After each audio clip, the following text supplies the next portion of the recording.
বিদ্যুৎ সংকট নিয়ে নতুন করে বলার কিছু নেই। আপনারা সবাই বিদ্যুতের ভোগান্তির শিকার হচ্ছেন, বিদ্যুৎ পাচ্ছেন না, যখন তখন বিদ্যুৎ চলে যাচ্ছে এবং তার উপর গোদের উপর বিষ ফোঁড়ার মতো বিদ্যুতের বাড়তি বিল হচ্ছে। এটা নিয়ে গতকালকে আমি আলোচনা করেছি এবং আমার মতো করে কথা বলেছি। সব কথা বলা হয়তো সম্ভব হয় নাই, কিছু জায়গায় বাকি ছিল, কিন্তু সেটাও বড় কথা নয়।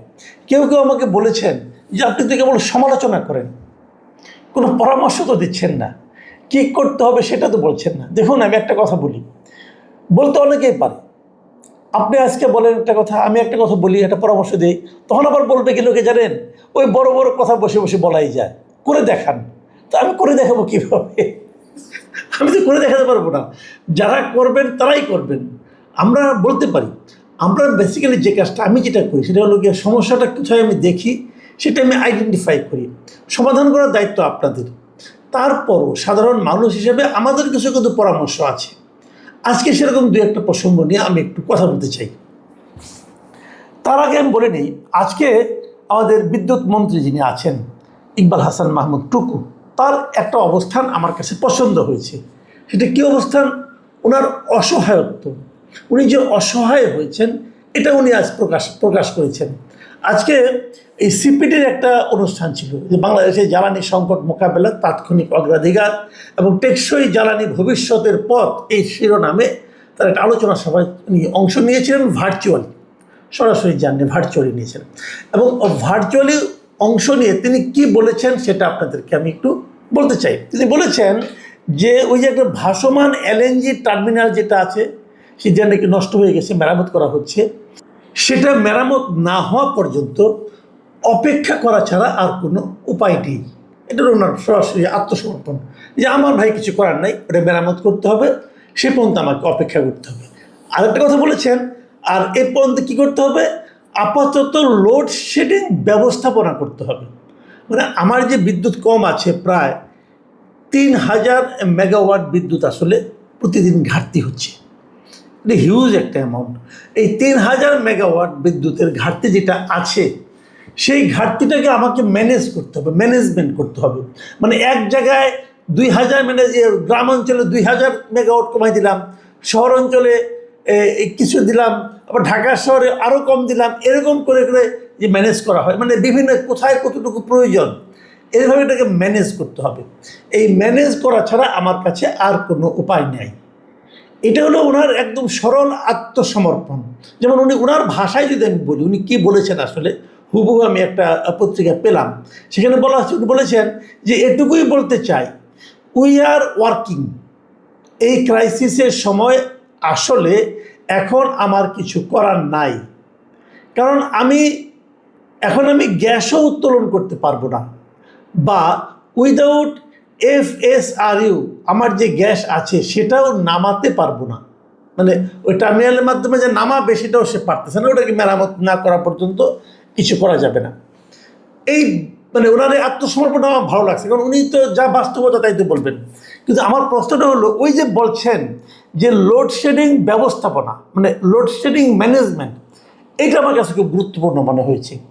আপনি লোডশেডিংটা কীভাবে ম্যানেজ করবেন, মানে কাকে কাকে কমাবেন, কাকে কতটুকু কমাবেন, কাকে কতটুকু অন্ধকারে রাখবেন, এই সিদ্ধান্তটা আপনি নিন। আমি আপনার কাছে বলবো যে, যেমন ধরেন কিছু কিছু এলাকায় একেবারে লোডশেডিং দেওয়া হয় না, মানে ওখানে বিদ্যুৎ বাদ দেওয়া, যেমন কোনটা, যেমন ধরো হাসপাতাল, এটা একটি জরুরি ব্যবস্থাপনা। হাসপাতালে কোনো ধরনের বিদ্যুৎ সংযোগ মানে কমানো হয় না, ওখানে রোগীরা বাস করে। আমি মনে করি শিক্ষা প্রতিষ্ঠানও বিদ্যুৎ সংযোগ কনফার্ম করতে হবে, শিশুদের এখানে কনফার্ম করতে হবে। তাহলে কমানো যায় কোথায়? যেখানে প্রায় কখনোই কমান না সেখানে কমান, সেটা হলো মন্ত্রী পাড়ায়। মন্ত্রীদের যে বাড়িঘর আছে, মন্ত্রীদের বাড়িঘর, সচিবদের বাড়িঘর, জয়েন্ট সেক্রেটারি, উপসচিব যারা আছেন, এই যে বড় বড় আমলা, DC, SP যারা আছেন, এদের বাসভবনে বিদ্যুৎ লোডশেডিংয়ের আওতায় আনেন। এদের বাসভবনে কখনোই বিদ্যুৎ যায় না, আপনি নিশ্চিত থাকেন, এরা সবসময় বিদ্যুৎ পান। কিন্তু ওনাদের বাসভবনে লোডশেডিং দিতে হবে, এটা হলো আমার দাবি। কতটুকু দিতে হবে? কৃষকের ঘরে যতটুকু আপনি লোডশেডিং দিচ্ছেন, ঠিক ততটুকু লোডশেডিং এখানেও দিতে হবে। কৃষককে যদি আপনি 8 ঘন্টা বিদ্যুৎ না দেন, তাহলে সচিবকেও 8 ঘন্টা বিদ্যুৎ দিবেন না। এটা সিম্পল হিসাব। তাদের বলবেন আমি সচিবের প্রতি এত গোসা করো না, গোসা না। এটা হলো সমব্যথী হওয়ার সুযোগ দেওয়া। ওনারা তো বুঝবেন না কৃষকরা কত কষ্টে থাকে। কৃষকের সমান লোডশেডিং এখানে দেন, ওনাদের কোনো সমস্যা হবে না, কারণ ওনাদের টাকা আছে। ওনারা বিকল্প ব্যবস্থা করতে পারবেন। বিকল্প ব্যবস্থা করুন, আইপিএস কিনুন, আইপিএস চালান, অসুবিধা নেই তো কোনো।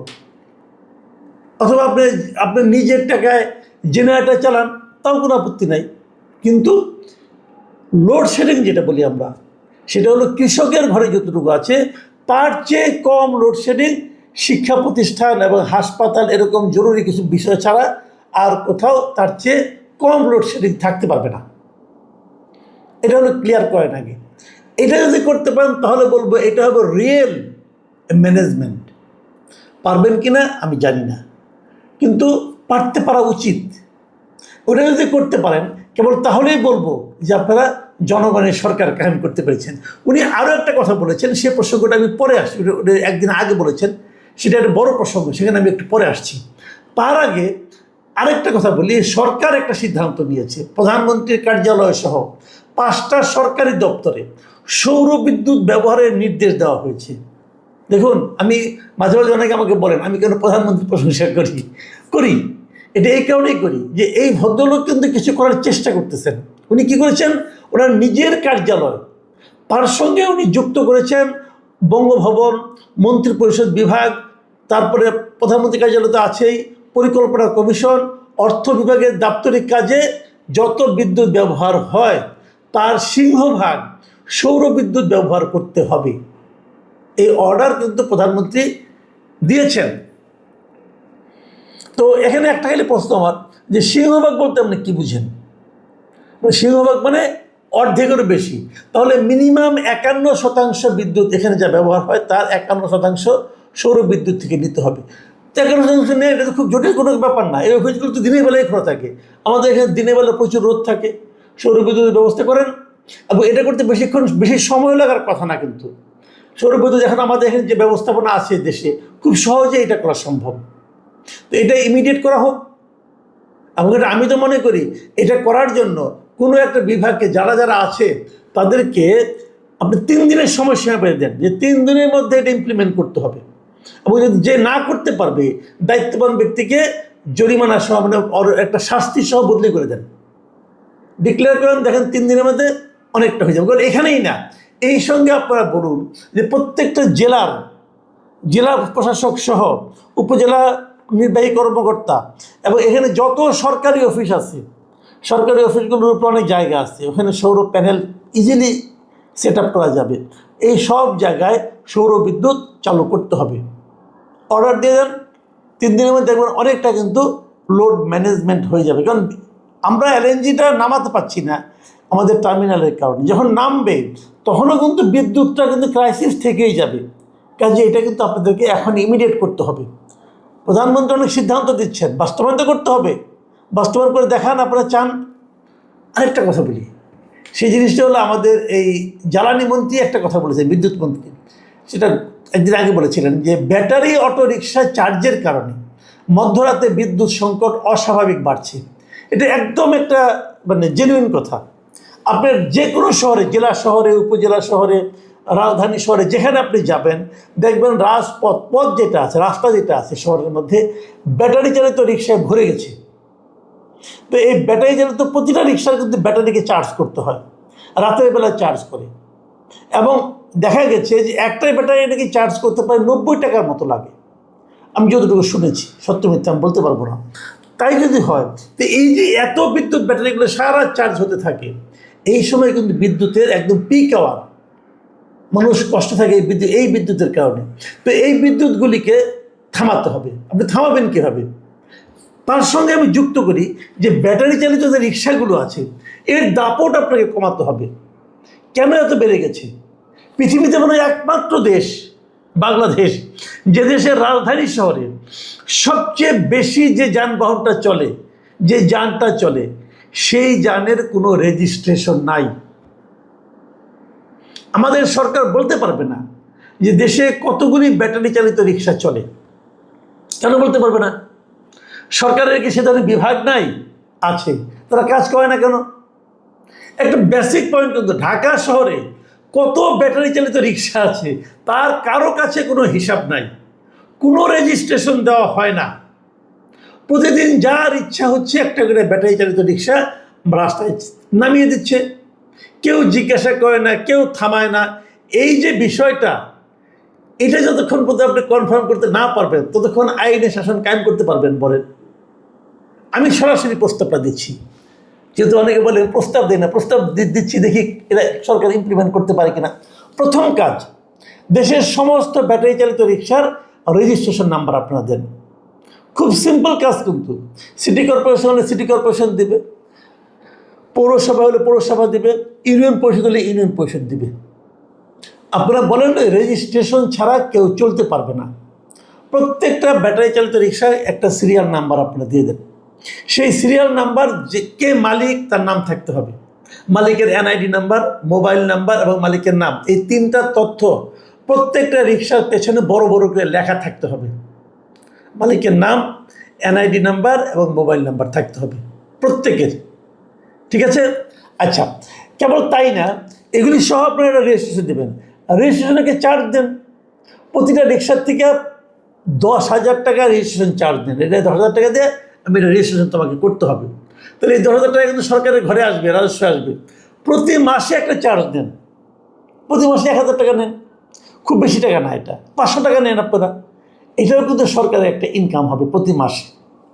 আচ্ছা, তার সঙ্গে যুক্ত হবে এইটা। এবং সেখানে যখন রেজিস্ট্রেশন আপনি দিবেন, সেখানে ওই মালিককে বলতে হবে যে তার এই রিক্সা সে কোন গ্যারেজে রাখে, গ্যারেজে ঠিকানা দিতে হবে।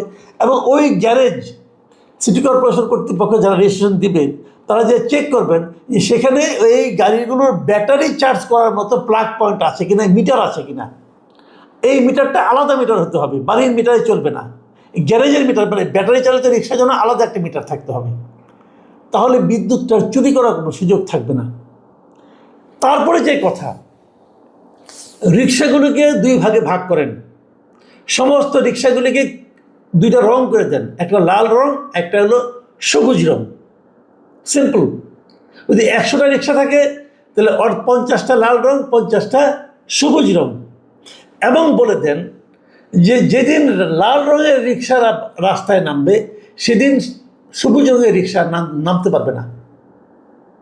তার মানে যদি মাসের 1 তারিখে লাল রং নামে, 2 তারিখে সবুজ রং নামবে, 2 তারিখে লাল রঙের রিক্সা নামতে পারবে না।